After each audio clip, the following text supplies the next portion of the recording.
ఒక్కసారి ఆలోచించండి. కోటి పుణ్యాలు చేయాలి అంటే ఎన్ని జన్మలు పడుతుంది? కానీ ఆ కోటి పుణ్యాలను ఒక్క రోజులో సంపాదించే మార్గం ఉంది అంటే నమ్ముతారా? అవును, ఆ మహిమాన్వితమైనటువంటి రోజే ముక్కోటి ఏకాదశి. ప్రతి సంవత్సరం పుష్యమాసంలో వచ్చే శుక్లపక్ష ఏకాదశిని వైకుంఠ ఏకాదశి అని, ముక్కోటి ఏకాదశి అని, స్వర్గద్వార ఏకాదశి అని పిలుస్తారు. కానీ ఈరోజు ఉత్తర ద్వారం గుండా మాత్రమే స్వామిని ఎందుకు దర్శించుకోవాలి? ఈ పేర్లు ఎందుకు వచ్చాయి?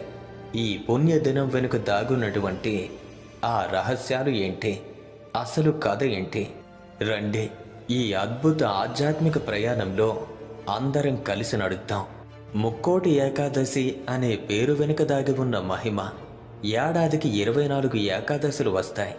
కానీ వాటిలో ఈ ఒక్కదానికే ఇంత ప్రాముఖ్యత ఎందుకు?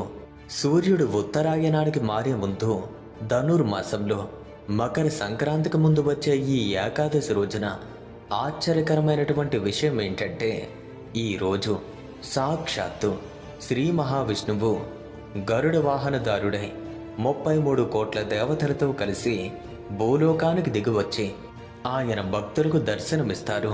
అందుకే ముక్కోటి 3 కోట్ల ఏకాదశి అనే పేరు వచ్చింది. ఇక మరో అర్థం కూడా ఉంది. ఈ ఒక్క ఏకాదశి వ్రతం 3 కోట్ల ఏకాదశుల పుణ్యఫలాన్ని ప్రసాదిస్తుంది. ఇంకా ఈ రోజునే వైకుంఠ వాకిళ్ళు తెరుచుకుంటాయి. అందుకే దీనిని వైకుంఠ ఏకాదశి అని పిలుస్తారు. దక్షిణాయనంలో మరణించిన పుణ్యాత్ములకు స్వర్గ ప్రవేశం కల్పించే రోజు కాబట్టి స్వర్గద్వార ఏకాదశి అని కూడా పిలుస్తారు. ఇప్పుడు వైకుంఠ ఏకాదశి వెనుక ఉన్నటువంటి ఒక అద్భుతమైనటువంటి కథను తెలుసుకుందాం.